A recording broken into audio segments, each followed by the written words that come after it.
All right. Hello, everyone. I am Adrienne Tacke from MongoDB, and I'm here today with a super special guest. My guest is Sam Julien from Auth0. You may have heard of him. Hi, nice to see you. Welcome to the stream. Let me just double check things are going well here. Soon, maybe.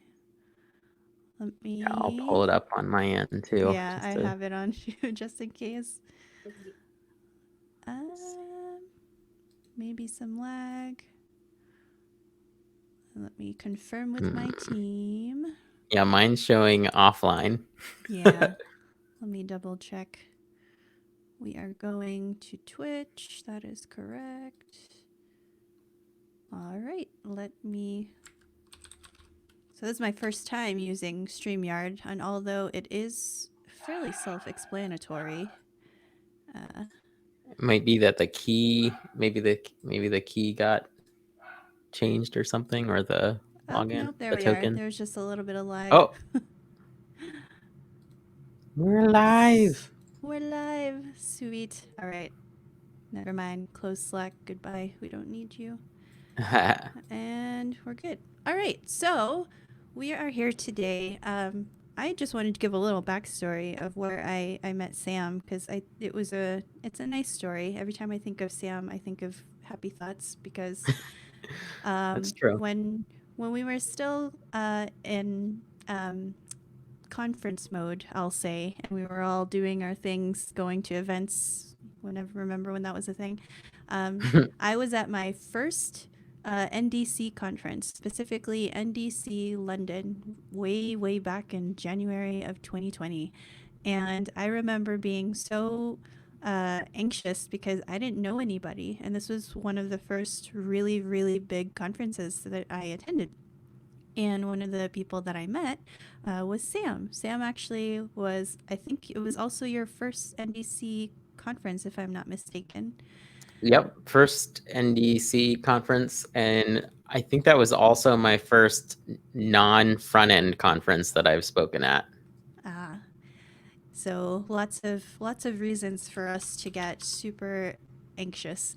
And Yes. yeah, we kind of just met each other at NDC London and bonded over the fact that this is our first conference where we really didn't really know anybody. It was a really large conference, and it was how I met Sam, and it's also another exercise in learning that it's a very small world, even for the dev world, because I'm based in Las Vegas, and when I mentioned that to Sam, Sam was like, "Oh my gosh, do you know this person and that person and this person?" And you know what I just found out, Sam? You know Kapehe? We were actually on a girls develop it panel together, and we didn't even know each other. We didn't know it at the time, Oh but wow, super small world. that's crazy. Yeah. So that out of the way, we're gonna do what we said we came here to do. So we are going to build a fairly simple .NET Core app, and we're going to add a user login to it. So Sam and I are trying to keep our C# skills up to date here, kind of easing back into it. We've been all over the place with with the content we've been doing and writing about, and so this is very exciting for me, hopefully for Sam. And yeah, let's just get into it. Great. So let me go. Oh, okay. Let me boost my mic a little bit since it's not that great. Thanks for the heads up. And let me know if this is better. I have it a little bit closer. Sounds Yes, a little bit better to me.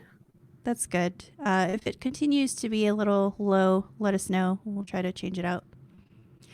Cool. All right, so right now you'll see that I'm about to start completely from scratch Visual Studio here. And so we're going to go ahead and create a new project. I'm going to select a .NET Core project. And, let me make sure, yeah, .NET Core. And let's call this, what do we want to call this, Sam? Do we know what we're going to create? I'm going to call this This is always the hardest part, isn't Yeah, it? I know. Naming things is the hardest part. What is the? We need the chat to help us out here, or maybe What do we? Auth0 specifically. What are we? Yeah, Auth0. What are we naming this, Auth0? What do we call this thing, Auth0? We're gonna build on top of this. We could do like I mean, pets are always, everybody loves pets. Everybody loves Pets are like dogs good. and cats. Let's do. Why is the only thing that comes to mind pet Could flicks? be DoggoDB. Auth0's DevRel Circus. That is quite the name there. I mean, it doesn't really matter. Since that's the first one that came up, I'm going to do that. Auth0's DevRel Circus. And let's actually make that Auth0's dev. I'm going to do rel circus. And let's create. We're going to do an MVC app here. So if you're still typing it in Auth0, you're too late. I'm going to zoom, Nick. All right. And all right, so you'll see here that obviously Visual Studio has added the scaffolding for us, added all of our default files that we need for an MVC app. And so just to see what it looks like, just right out of the gate, let's go ahead and run this and see what it looks like, just so we know what we're starting with. And so there we go, Auth0's DevRel Circus. We got a nav bar, nice little welcome page, not much else. And so I'm going to actually copy the port here because we're going to need that in a bit. And I'm going to exit out. All right, cool. So now the first thing we need to do is add our settings. So I'm going to actually go into the Auth0 dashboard here. And can you talk to me a little bit about what are the initial things we got to set up here, Sam? So there are a few things we need to grab and add to our project. Yeah. I can change this. So, okay, so you're going, let's see, you're in the application side of things. Yes. So, I just saved that to be Auth0's DevRel Circus. There we go. And okay, so we're doing a regular web app and not just a API, right? So, right. So what we want to do is we have to basically create a communication bridge between the application and Auth0. So we have to give it a little bit of information, give Auth0 a little bit of information about like what this application, where is this application coming from? And then we have to pull in some of this configuration into our .NET application so that Auth0 knows that this is the right application. So that's kind of what we have to do. Gotcha. All right. And so I think what to start, we'll have to grab these particular portions right here, right? I know we'll need the domain, we'll need the client ID, and we'll need the secret because we will need to pass that into some sort of configuration in our .NET app. So I'm going to go ahead and I'm going to copy that right now off screen because I don't want to show everybody that. And I'm going to be adding it to the app settings in a bit. So let me just copy that.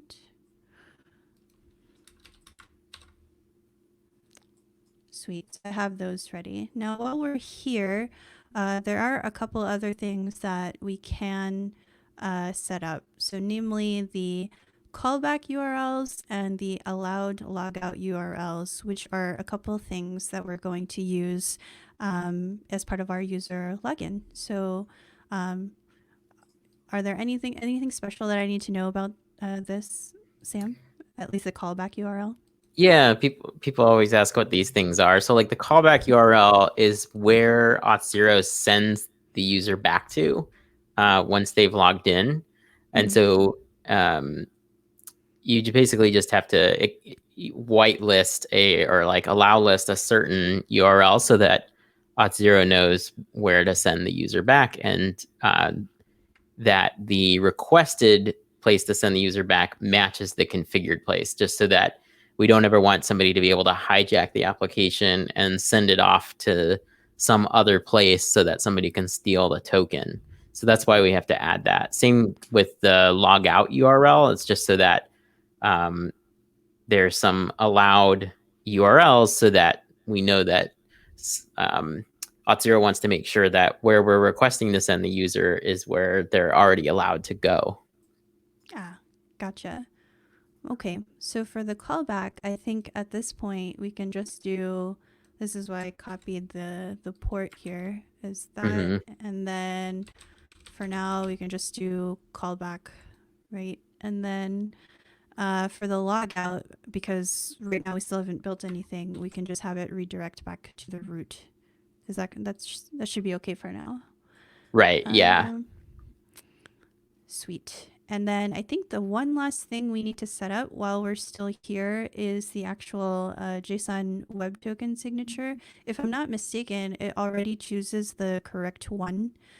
So we're going to go down to the application tokens area, and then we'll open show advanced settings, and it's under OAuth.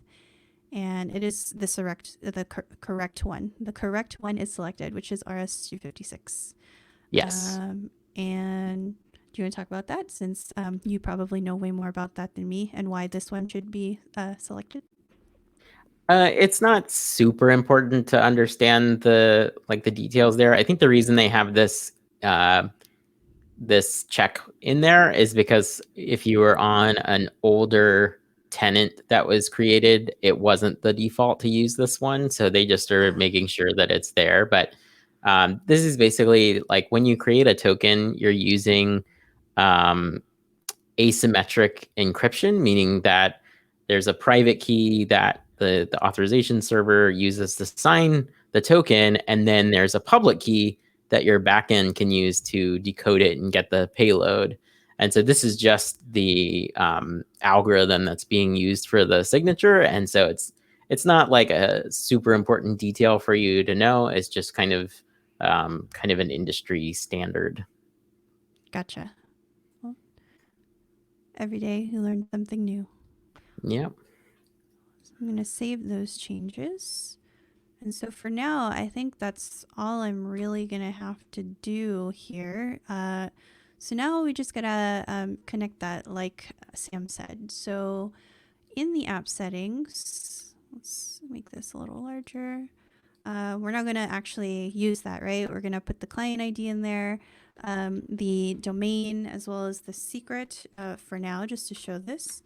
And so let's just add a block here for those things, because we will be pulling them in as via configuration. So we have the domain. Oops. Domain.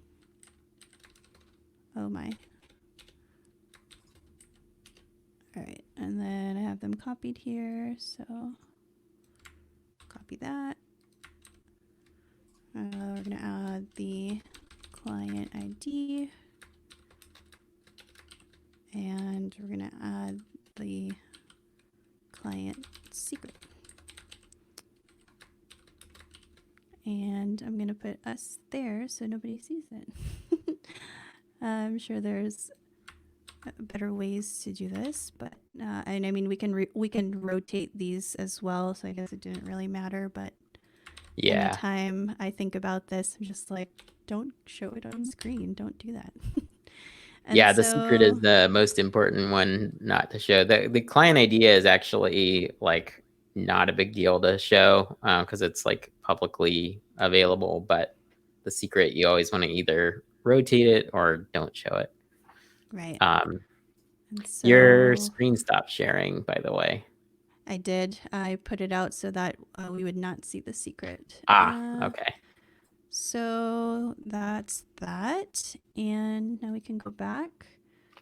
Ta-da, is there any way you can zoom in on the code and stuff? There you go. Yeah, I think that's better. A little better. Okay, cool. All right, so now we have those values set in our configuration, which we'll be pulling in a bit. We can get them from here, actually. And now what we need to do is install a couple dependencies. So the first one is the ASP.NET Core library that deals with cookies. So we're going to install that package. And I have it here ready because I don't want to type it out and misspell something. And then we're also going to install the package for OpenID Connect.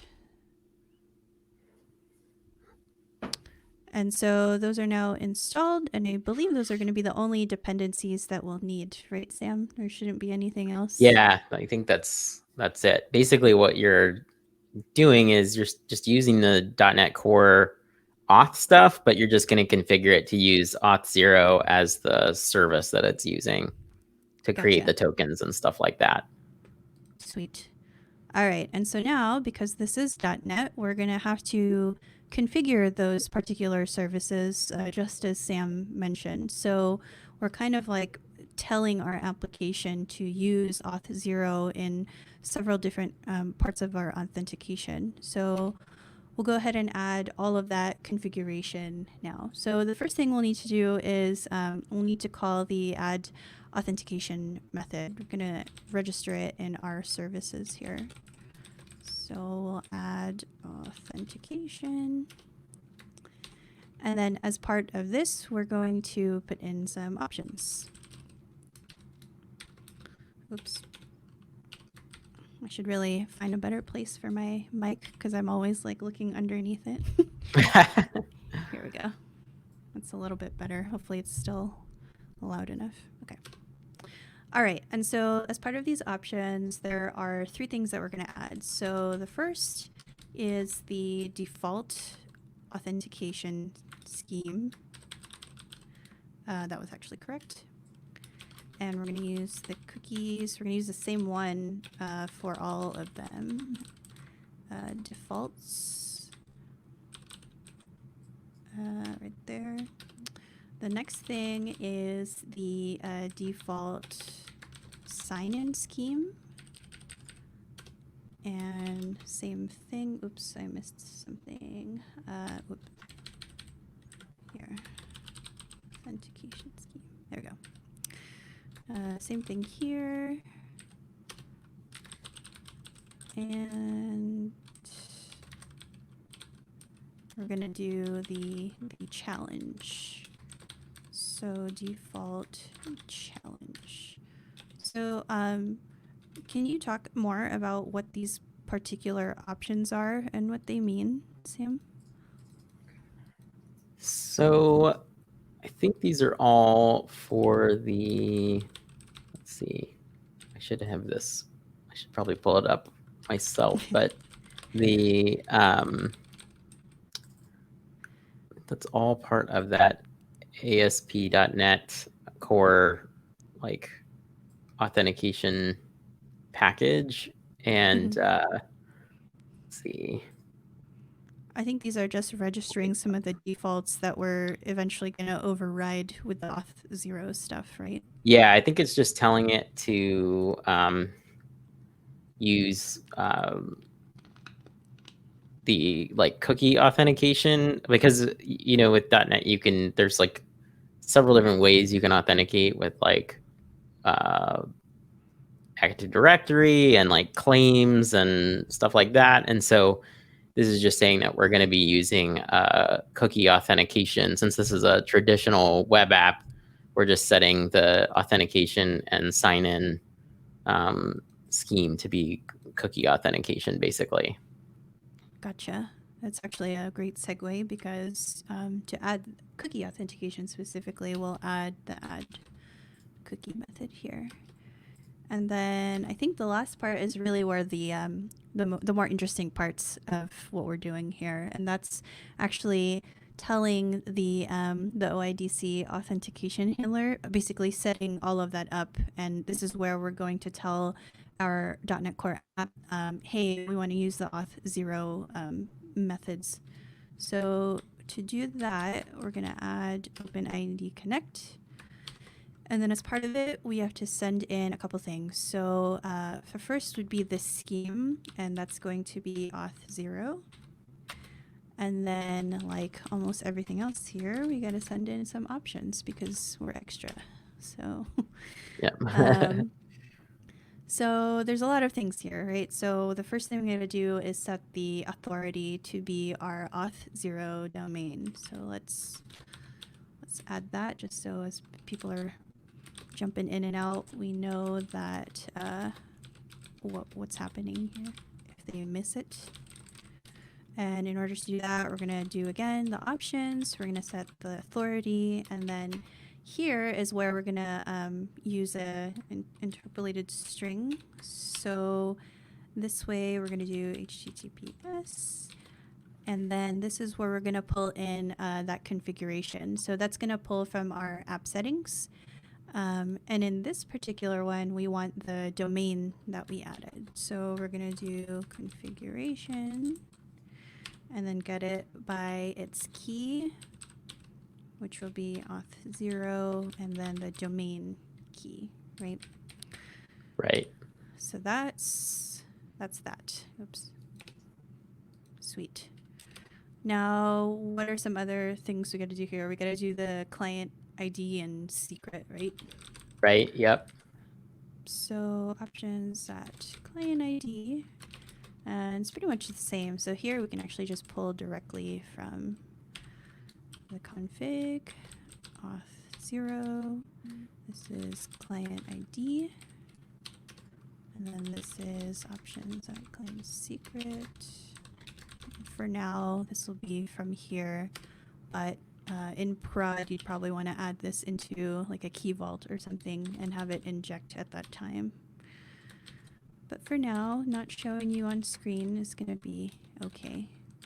Am I going to get like the look of shame from you since I am talking to like a dev advocate for someone from a security company? No, we all know that you can't.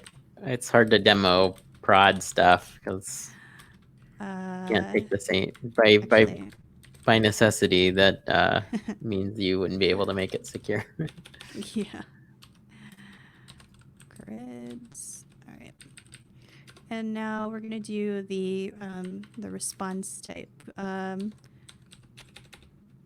you actually talk more about this? Is this just the actual response that we are receiving, or what does it when we set this here to OpenID Connect response type? What we're setting it to is response. It's a long one. Dot code. I guess I can look at here.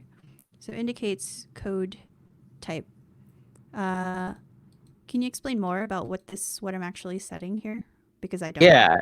Yeah. So there's when you use OIDC. So OIDC is the spec for that creates the ID token, which is like the kind of like the user profile. And there's a number of different responses you can get back. Like you can request a token or an ID token or nothing, or you can request a code. And so that's what we're doing here. And Auth0 is going to take that code and then turn it into, like, use it to create a token. So that's why we're setting that there. Gotcha. All right. That makes sense to me. Let's see. What else am I missing here? And then you also have to do the scope. So set. And scope, if I remember correctly, is I guess the list of either permissions or things that that is sent back if you have authenticated. Is that right? Yeah, so scopes are a little funky because they have like a very specific definition, but they're used by an application during authentication to authorize access to things. So they are kind of like permissions. So the OpenID scope there that you're putting there is basically saying that it's indicating that the application is intending to use OIDC to verify the user's identity, basically. Oh, okay. And then I'm assuming this is just good practice, right? To start from scratch, make sure there are no lingering scopes to clear out beforehand. Yeah. I'm not sure what in .NET, I don't like with this middleware. I'm not sure if there's like a default set of scopes that it has. So it probably is just like best practice just to clear it. Actually, yeah, that does make sense. Hello, Anne Stefo. Thanks for joining the stream. I think what else is missing here? We need to do the callback path. string. Yeah. So options.callback path. Callback path. So this is options callback path, and then let's do, since this is the one that has to match what we added in our add callback URLs, right? In the Auth0 settings, application settings. Right. Yeah. Path string. And so in this case, we can just look for callback. All right, and then I think the only other thing is the issuer, right? To say that we're using Auth0. Yeah. So set issuer.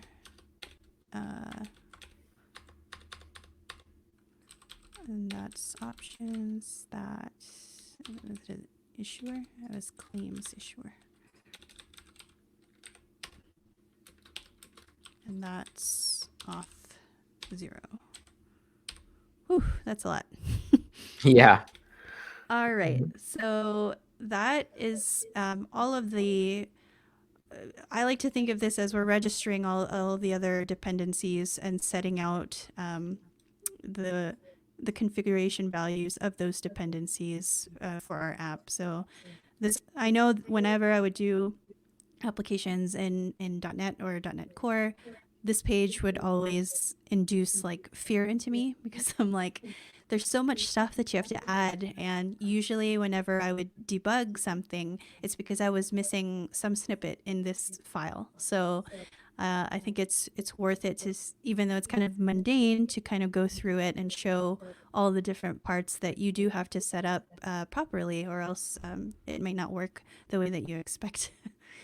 Yeah, exactly. Yeah, it always feels like a lot, but I don't know. I guess it is what it is in the .NET world. Yeah. Could be worse, I guess. I think so. All right, so we have all that set up. I think the only other thing we need to add here, because it already has a lot that we do need here that's been scaffolded for us, is for us to actually use authentication. So yes. we went into the actual configure method and added that in there. Sweet. Yeah. So that's all set up. So now the next thing we need to do when we have a login is to have a sort of controller that we will set up. We will need to have a login and a logout point that's going to interact with this entire login. So in this particular sample app, or at least the template, I don't think I selected at least the native authentication methods here. So we're going to have to add our own controller here. And for now, I'll just do an empty controller, and I'll call it account, because that's kind of the standard here. We'll kind of prefix it with what it's taking over. Did that not go anywhere? Is it? All right. It took a little longer. I was getting worried. All right, so we can leave that for now. This just returns the main view if we did actually create a file or a view to match this controller. We'll just push that aside. And so now we have to do a login and a logout method, right? We're going to tie those to, I guess, some buttons in the actual view that we have on our app. So the first thing we'll do is we'll add a login method. So let's do a task login. And then in here, we're going to pass a return URL. In our case, maybe we'll build upon it in the secret part 2 stream that may be coming up. But for now, we'll just do the root. And in here, what we want to do is, I think this is where we now call the ChallengeAsync method, right? And this is where we will know to kind of call or have Auth0 intercept. Can you maybe talk more exactly about what that does? This particular portion here that we're adding. So we're going to call the HTTP context challenge, which I have a feeling is connected to the challenge that we set up in our startup. Right. Yeah. So that method, the ChallengeAsync method, is the it's part of the ASP.NET Core authentication package that we added, and it takes in the context, like the scheme that we had defined, which was Auth0 in the other thing, and then it takes in some properties, like an object of properties. Okay. So we're basically saying, like, to create a new, like, call this new challenge method and call the Auth0 scheme with that and give it whatever properties we want. In our case, all we need is the redirect URI, which is the return URL. Gotcha. Sweet. And that's really all we need to do for our login, which is nice. Wow. And so the next thing we want to do here is the logout method, right? So we're going to do the same thing here, except we want it to be logout. And I don't think we need to pass anything in here. And then really all we have to do here is tell it where to go, right? Where we're going after we log out. So we could set it to, in this case, we can take advantage of the built-in action links here. So we can just say use this page, so the index or index view, I like to say page, from the home controller. And if that doesn't work, then we could also do, we also have to call the sign out async. So right. See. Yeah, so we have to call the async. What am I missing here? Redirect URI. You have to, that redirect URI is a parameter of the sign out async method. So you need to do await and then like HTTP context dot sign out async, and then pass that as part of the authentication properties. Gotcha. Redirect URI. Oh yes, I'm completely missing something here. Yeah, you're just missing a function call there. HTTP context sign out async. And so same thing, we're using the Auth0 scheme, right? And then we're doing new authentication properties. And then that's what we are missing. So this needs to go in here.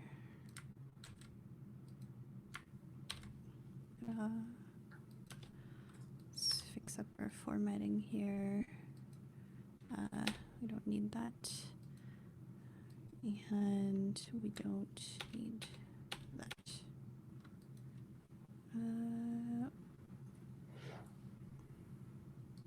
No, here. Yep. And then so that will call the logout URL for Auth0, and then you just need one more call to sign out async, because you have to basically, I guess, reset the cookie. Yeah, so this is the wrong spot. That's why I'm getting tripped. So it like signs out from the Auth0 side, and then I think it has to clear out the cookie as well. Yeah, so we got to do await HTTP context, sign out async again. And yes, because we want to both sign out of Auth0 and also clear the cookie. That's exactly what you said. Cookie authentication defaults, authentication scheme. All right. And I think that's it. So we have a login method, which is going to again call that challenge async method, which will use the Auth0 scheme. And then same thing when we log out. It's almost like we're just intercepting what we would do from the defaults, and instead injecting the Auth0 mechanism in between. So Right. let's save that. All right. I think now that we have these set up, we actually have to change something in our startup, right, to be able to handle this logout method. Right. Yeah. We have to add in the we have to update our call to the add OpenID Connect call so that we can do the logout properly. We haven't set up to call the, basically we just have to set up the logic that says like whenever we call that sign out method to call Auth0 basically. Gotcha. And I do have, because that is a big chunker. Yeah, I was going to say, you might just want to like paste that in. I have it ready. I have it ready. That's going, a while. That's going to go in here, right? Within the add OpenID. We got to change that. Yes, it's, let's see. Yeah, you have to do that options.events.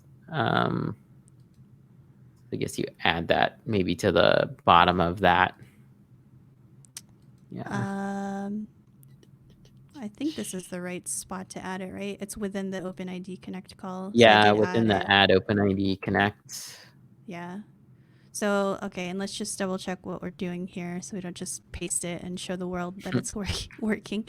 So we are adding an event that OpenID is connected to, and we're handling the logout redirection. So when it does find that we're in this event on redirect to identity, I think, let's see, it builds the logout URI for us, right? Which then tells us to redirect to the correct place, is what it looks like to me.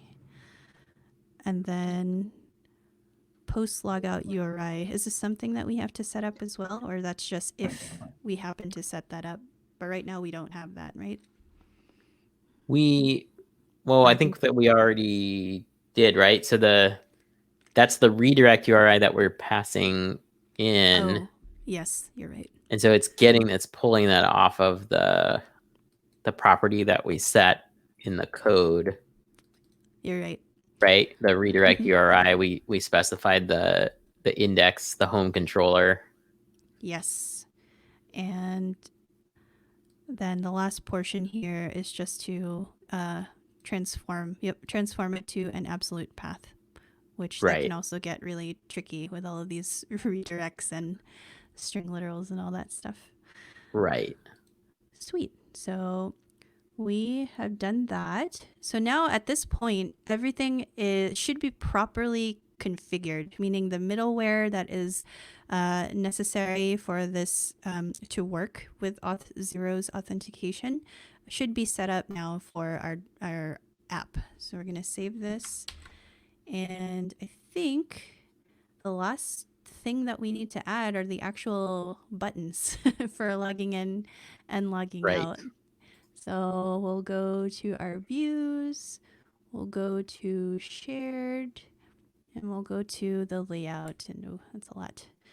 But let's see. So we want to add, I also have this ready here. Let's see. So the nav bar is right here. And we want to add a couple other list items in here. But we want to only show the correct buttons if we are authenticated and if we're not authenticated. So if we are, then obviously we want to show the log out button and then have that be available. But if we're not, then we want to show log in. So we can do that because these are Razor pages. We can do something like this. So we can tap into the is authenticated property and then use that to say, again, if we are authenticated, then we want to add this list item, which is basically a log or a link to go out. So this one will be log out, right? Log out. If you are authenticated, we're logging out. And we want to connect this to the account controller because that's where the logic lies for the actual, when you click on the link, what happens. So that's the controller we're using. And then the action, which is, it's kind of like tying which method we want to use when we select this link, is going to be log out. So we named everything pretty closely. And so we just need to add that. And then since this is, I'm going to copy the class just to keep sweet. All right, so if we're authenticated, we want to show the log out button. Else, we want to show the login button. So I'm going to copy this.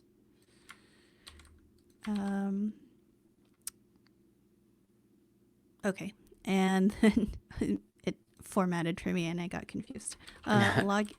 We're going to just change this to login. So it's going to be the, oh, no. Yes, we want Looks to like you're change missing the a action. closing tag or something, or like there's a, Yes. oh, I see. There's a, oh, because it added it here. like duplicated the class thing. Yeah, notice that. That's why it was.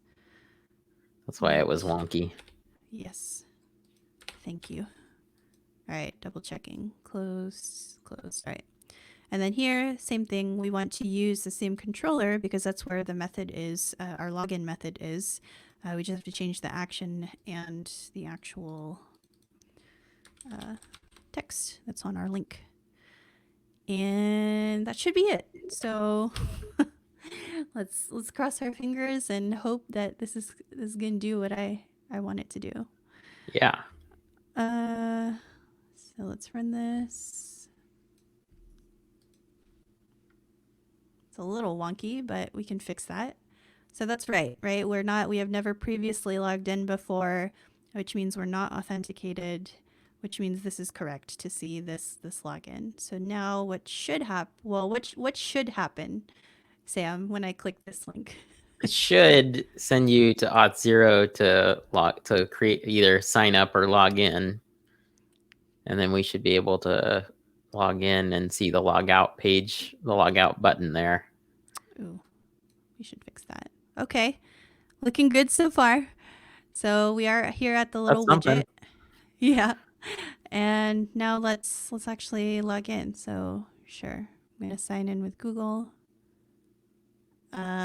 Sure. Yeah, that's just because it's the first time. Yeah. Woo, and it works. So I'm authenticated, which means now this is correctly showing log out. And that is awesome. Let's see. Does the, you should probably open up the, what's it called? Developer tools and see if you can look at the cookie. Go over to the cookies and see, because you should see some stuff in there. You might need to zoom in though. There's one cookie. Yeah, so there's that cookie. Which looks right. For ASP.NET.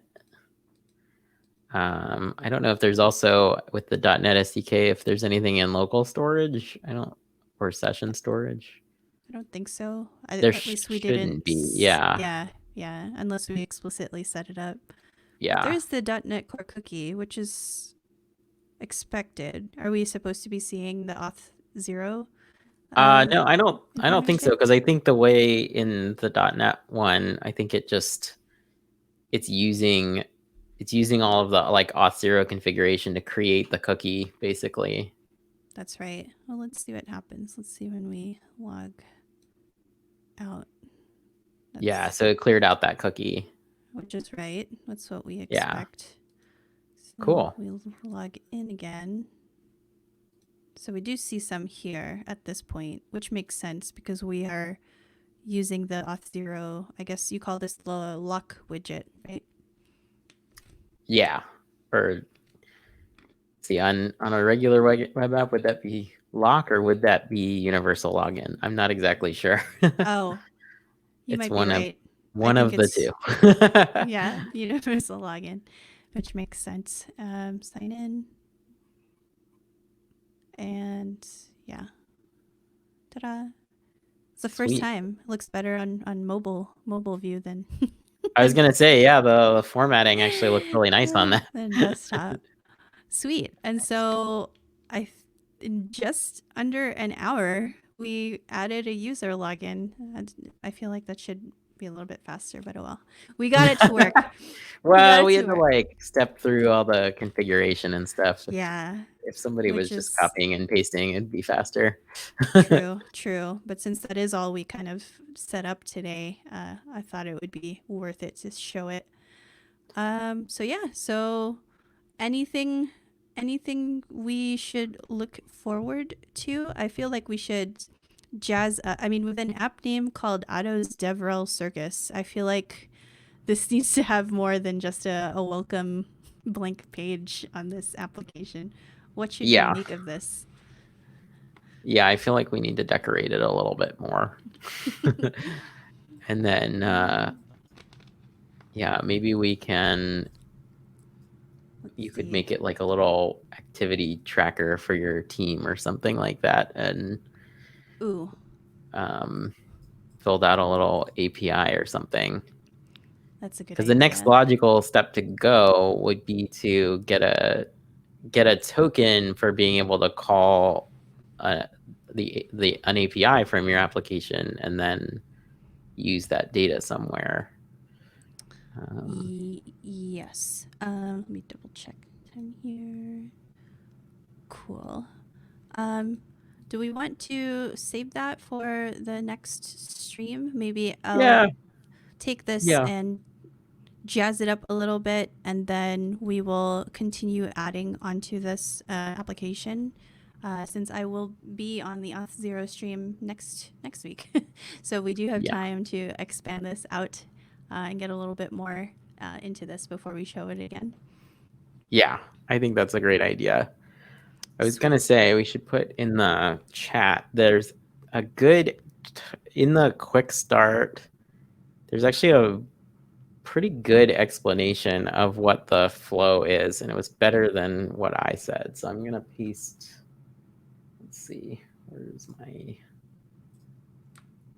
yeah, down in this section, there's a much clearer explanation of like each step of that login flow and what is happening in there and what the OIDC middleware is and all that stuff. Do you want to send that to me in the private chat, Sam? I think it blocked it out because of the... Oh, did it get blocked? From Twitch. Yeah. Yeah, that's probably smart. Yeah, I'll just do private chat. There we go. Add it in there. Pasted that. Sweet, thanks. And then that was this. Watch it block me as well. Oops. Let's do that. There we go. Nice. So go ahead and check that link out because it does have a really good a flow, and is largely what we kind of went through today with our demo app here. Sweet. Yeah. So what is next on the agenda for you, Mr. Julien? I see you all around the Twitters. If you haven't already checked it out, Sam has this really awesome book that is out. Do you want to give a pitch to that really quick? Oh, sure. Yeah. If you are curious about developer relations, either as a career, like to become a developer advocate, or if you're just curious about getting into like writing and speaking to help level up your career, I wrote a book called Getting Started in Developer Relations. It's 70 pages. If you just click on that first link there, that's the link to the actual book, because that site you're on is like the resources for it. But yeah, it's $9 and it's 70 pages and basically goes through what DevRel is, what developer advocates do, and then how you can get started building out your own DevRel strategy so that you can kind of get a feel for whether you like it, whether you want to use that to prepare for a job interview or other things, or just build your career while helping the community. Sweet. I see so many people retweeting it, and I can vouch for the fact that Sam has a very great natural way of explaining things that's not, I don't know, not condescending or like high and mighty. It's really like a friend who's just trying to help you out when you have some questions about it. And so I highly encourage you all to check out this book. It's from a really awesome person. Ah, thanks. No worries. And yeah, I think that is it. That might be the running for one of the shortest streams we have, but that's not necessarily a bad thing. It seems like a good stopping, like natural stopping point. So I think works. so. But yeah, so we will probably be building on top of this application. I will be, hopefully we're allowed to announce this. I will be back with Sam, but next Tuesday on the Auth0 stream instead. So check us out there to see us continue building out this this app called Auth0's DevRel Circuits, which to be determined what's going to be on here. But yeah, we haven't. Yeah, we'll paste the. I just pasted the link in for the Auth0 channel. You could toss that into the chat. Totally. But yeah, same time, same. Well, not same place, but same time next week Kind of on the Auth0 channel, place. and we'll like physically Online. we'll be in the same place. Yes. Yeah. Well, yeah. Thanks for having me, Adrienne. Yeah, thanks for joining, and thanks for actually answering some of the questions of some of the more mundane internals. It's easy to just kind of go through and follow through and just want to see it working, but I always like to try to understand what is actually happening if possible. So thanks for answering some of those questions while we worked through it. Yeah, this was a good exercise for me because I haven't spent very much time with the .NET stuff, and so I'm trying to like dust my skills off and get a better feel for like how we work with .NET and all of that stuff. So this has been very helpful for me. Sweet. All right. Well, thank you everyone who stuck around to see it. If you missed it, I'll be sharing it out. You can see it, catch it on demand later, and that'll be it from us. So thank you and see you later. Bye. Bye.